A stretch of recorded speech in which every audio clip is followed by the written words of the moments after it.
ఈ గాడిదలకు ఒకటే అడుగుతా ఉన్నాం మేము. మొన్నటికి మొన్న జరిగినటువంటి అందాల పోటీలకు దాదాపుగా 200 నుంచి 300 కోట్ల రూపాయలు ఖర్చు చేసిళ్ళు కదా. ఆ అందాల పోటీలకు సంబంధించిన అప్రూవల్ జరిగిందా? కేబినెట్ అప్రూవల్ జరిగినాయా? లేదు కదా. మరి ఏదైనా నిర్ణయం తీసుకునేటప్పుడు దానికి సీఎం గారు వారి సొంత నిర్ణయం తీసుకునే బాధ్యత ఉంటుంది, అదేవిధంగా దానికి రైట్స్ ఉంటాయి. హెచ్ఎండి అనేది అటానమస్ బాడీ. అరే నాయన నీకేం తెలుస్తుంది? దాంట్లో ఏదో స్కామ్ జరిగింది, దాంట్లో అది జరిగిందని చెప్పేసి మాట్లాడే హౌలగాళ్ళకు ఒకటే చెప్తా ఉన్నాం మేము.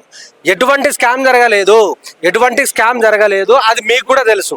నిత్యము ఏదో కేసీఆర్ మీద, లేకపోతే కేటీఆర్ మీద, హరీష్ రావు మీద, కవిత మీద, ఇంకేదో మీద డైవర్ట్ పాలిటిక్స్ చేయాలనే ఉద్దేశంలో భాగంగా ఇవాళ ఒక దుకాణం పెట్టిల్లు తప్ప వీళ్ళు ఎంత చేసినా కూడా వీళ్ళు ఇచ్చిన 6 గ్యారంటీలు, 420 హామీలను నిత్యం కేటీఆర్ గారు కడుగుతూనే ఉంటారు.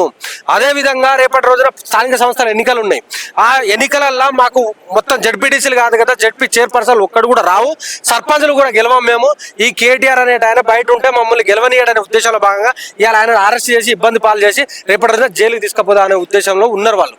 కానీ కేటీఆర్ ఒక్కడే జైలుకు పోతాడు కావచ్చు. తెలంగాణ రాష్ట్రంలో దాదాపుగా 4 కోట్ల మంది కేటీఆర్లు పుట్టుకొస్తారు, 4 కోట్ల మంది కేసీఆర్లు పుట్టుకొస్తారు. ఎవరిని ఆపుతావు నువ్వు? ప్రతి ఒక్కరు ఒక కేటీఆర్, ప్రతి ఒక్కరు ఒక కేసీఆర్. ఎవరిని ఆపలేడు, వింతోటి కాదు.